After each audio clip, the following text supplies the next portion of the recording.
Perkenalkan, nama saya Eka Silutami dengan NIM 200 2001. Saya merupakan mahasiswi dari program studi agroteknologi Institut Teknologi Perkebunan Pelalawan Indonesia.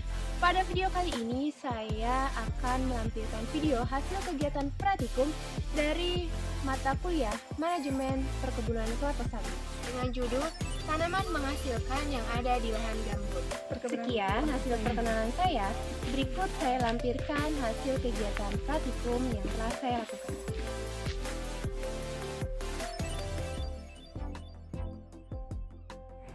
Tanaman menghasilkan itu adalah tanaman yang sudah berproduksi berupa buah tandan segar. Dari tanaman yang kita lihat di TBM sampai ke TM butuh 3 tahun baru bisa berproduksi. Namun sekarang tidak. Rata-rata jenis baru sekarang sudah mampu menghasilkan di usia tanaman TBM yaitu 18 bulan. Sudah keluar bunga dompetnya, namun bunga pertama ini dibuang terlebih dahulu agar kita dapat kastrasi. Tujuan dari kastrasi tersebut biasanya disebut dengan bunga belajar yang tidak pernah maksimal. Terdapat beratnya paling tinggi 3 kilo, jarang sampai 5 kg. Jadi, jika tidak dibuang akan menghambat bunga berikutnya. Tempat munculnya bunga jantan atau betina di setiap ketiak pelepah. Sudah membantu apabila ternyata kalium yang tinggi pada abu boiler tadi itu menetralkan asam. Apabila tanah terlalu asam, maka sistem perikatan partikel-partikel dalam tanah terhadap dikasih pupuk dia tak mau ngikat, dia tidak akan terserap. Ya, maka dibantulah dengan abu boiler. Maka salah satu pabrik kelapa sawit, limbah pabrik kelapa sawit yang paling cocok untuk lahan gambut ini adalah abu boiler. Kalau dia pupuk sangat dibutuhkan, kandungan hara gambut sangat rendah. Jenis pupuk yang diperlukan yang mengandung NPK, Ca, dan Mg. Walaupun KTK gambut tinggi, namun daya pegang rendah terhadap kation yang dapat dipertukarkan serendah agar hara tidak banyak tercuci. Kalau dia di TBM, di lahan gambut, apabila pola tanam kita adalah dengan metode one hole, nah kelemahannya adalah condong menentukan produksi ke depan. Tumbuh tegak, tidak condong, maka produktivitas atau produksi TBS-nya itu bisa mencapai 25 sampai 30 tahun. Walaupun kita tahu umur kelapa sawit itu bisa ratusan tahun, tapi untuk produktif menghasilkan buah itu kisarannya sekarang 25 sampai 30 tahun. Apabila dia tumbuh condong, itu produktivitasnya seharusnya di umur 8 sampai 15 tahun. Kemungkinan besar ini sekarang 5 tahun gitu ya. Kita lihat dari strukturnya ini berumur 5 tahun, itu 5 sampai 10 tahun. 10 tahun ke atas mungkin dia akan mulai menurunkan produksinya.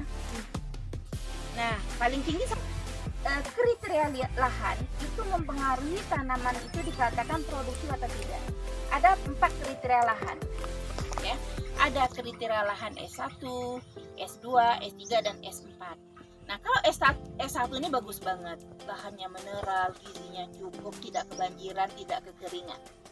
Ya, ini biasanya kualitas lahan S1. Ya, lahan-lahan seperti ini biasanya ya kita tinggal nambah pupuk sedikit, dia sudah subur, sudah bagus. Ya.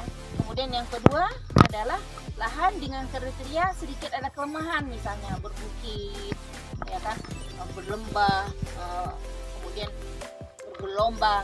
Ya, itu masuk kategori S2, biasanya masih di kategori lahan mineral. Nah, lahan ketiga adalah lahan-lahan yang sudah sedikit berkurang nutrisinya, kemudian lahannya juga perlu perhatian khusus di kategori lahan S3. Biasanya gambut-gambut ya ini kategori S4. Ya. Nah, biasanya itu dicirikan dengan kedalaman gambut yang kalau S1 mungkin 1 sampai 2 meter.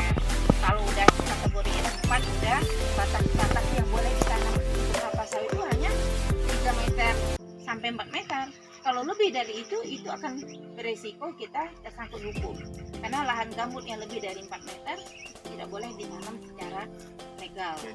Jika dia masa TM, kita tidak boleh membuang pelepahnya. Kita harus tinggalkan pelepahnya itu berkisar 35 sampai 40 pelepah kelapa sawit. Nah, kemudian luar biasanya gitu ya, kita bisa melihat tidak ada tajuk yang saling berebut untuk bisa dia mengeluarkan pelepahnya, tapi tersusun dengan rapi, dengan bagusnya. Ya, susunan-susunan seperti ini, ya. Nah, inilah yang perlu kita jaga, yang kita sebut dengan spiral. Ya, kita sebut dengan spiral. Satu spiral itu mengelilingi batang. Ya, satu spiral mengelilingi batang. Nah, satu spiral itu biasanya terdiri dari 8 pelepah. Ya, satu spiral terdiri dari 8 pelepah. Jadi yang pertama gulma yang berada di gawangan mati. Ya. Nah, gulma, salah satu gulma yang tidak perlu kita basmi adalah jenis Nephrolepis ini. Ya, jenis Nephrolepis ini termasuk jenis gulma yang tidak perlu kita basmi karena dia menjadi salah satu tempat hidupnya musuh alami. Tempat hidupnya sikanus, jenis serangga yang bisa makanin ulat api, bisa dia hidup di sini. Ya, tempat hidup selain tadi Turnera subulata dan bunga air mata paten. ya, ya.